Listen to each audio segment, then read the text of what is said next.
चिरांनि सान्थिपुराव बक्सिं क्लाबनि बिबानगिरि रबिराम नार्जारिनि मोनसे बाख्नायजाथाव हाबाफारि। चिरां जिल्ला सान्थिपुर बक्सिं क्लाबा बक्सिं फोरोंथायल' होआखै, बिनि अनगायैबो जोलुर गेलेनायावबो गोसो होदों रबिराम नार्जारि बिथाङा। गोबाव समनिफ्रायनो रबिराम नार्जारिया बक्सिं फोरोंथाय होनायाव गोसो होबोदों। थिग बिब्दिनो रबिराम नार्जारिनि फोरोंनायखौ नुनानै आरोबाव बिटिआरनि गाहाय मावफुं सोद्रोमा प्रमद बर'आ बिटिआर सरकारनिफ्राय जोलुर गेलेनाय आरो काबादि मोनबावबाय। बेनिखायनो बक्सिं फोरोंगिरि रबिराम नार्जारिया बिटिआरनि गाहाय मावफुं सोद्रोमा प्रमद बर'खौ साबायखर बावो। लोगोसे बिथाङा फोरमायनाय बादिब्ला बे फोरोंथाय होनायाव 100निबो बारा लाइमोनफ्रा बाहागो लायो।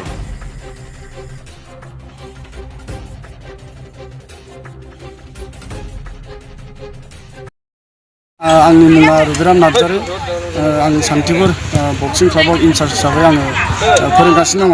बेनिफ्राय बेजों लोगोसे जोंहा फुटबल गार्ल्स आरो बयस कचिं सोलिगासिनो दङ।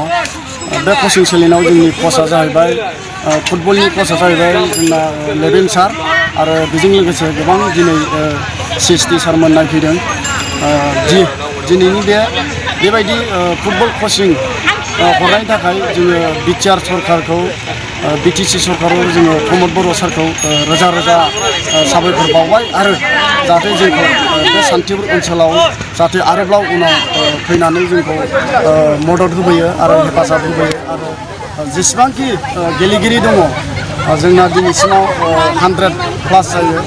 बे 100+आव जोंहा दिनै गोबां गेलेगिरिफ्रा गोसोआव आफसोस दङ फुटबलखौ गेलेनो थाखाय। बयस आरो गार्ल्स दिनै प्रेक्टिसा जोबनानै थांबाय आरो बे फुटबल कचिंआ जाबाय थागोन। बे जाबाय थानायाव गासैबो आरो जोंनि सान्थिपुर ओनसोलनि गेलेगिरिफ्रा गोसो गुदुंबा बाहागो लाफैनो हाबावगोन कचनि आन्दाराव। बे आरो बेखौनो आङो बुंनानै फोजोबनाय जाबाय। BA सेथि सेमिस्टारनि थाखाय गबिन्द बसुमतारी कलेजाव मुं थिसननाया सोलिगासिनो दं। सेथि 100 फरायसाफोरनि थाखाय स्पेशियेल अफार आरो गुबुन गुबुन रोखोमनि बेसेन नाङै क्लासनि सुबिदा होनानै मुं थिसननाय हाबाफारिया गबिन्द बसुमतारी कलेजाव सोलिगासिनो दं। फरायसाफोरा गावनि गोसोबायदि साबजेक्टफोरखौ सायख'नानै लानो हागोन।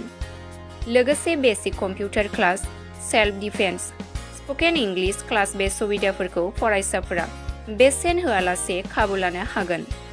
लोगोसे बे फरायसालिमायाव गासैबो फरायसाफोरनि थाखाय फ्रि बास सार्भिस होनाय जादों। लोगोसे गोबां थाखोनि बिजाबजों बुंफबनाय बिजाब बाख्रिनिबो सुबिदा दं। आरो बे खेबनिफ्राय भेन्यु सेन्टार अदेबानि एग्जाम सेन्टार हिसाबै फरायसाफोरा गावनिनो आंगो गबिन्द बसुमतारी फरायसालिमायावनो आनजाद होनो हागोन। बेनिखायनो गासैबो जौसिन फरायसालिनिफ्राय उथ्रिसारनाय फरायसाफोरखौ गबिन्द बसुमतारी फरायसालिमायाव बाङाय बेसेनावनो एडमिसन लानानै गोबां सुबिदाफोरनि खाबु लानो खावलायदों फरायसालिमानि बिबुंगोरा धनन्जय नार्जारि बिथाङा। बांसिन मोनथिनो थाखाय 9101784754 7002271929 9706680878 बे नम्बराव सुलु ला।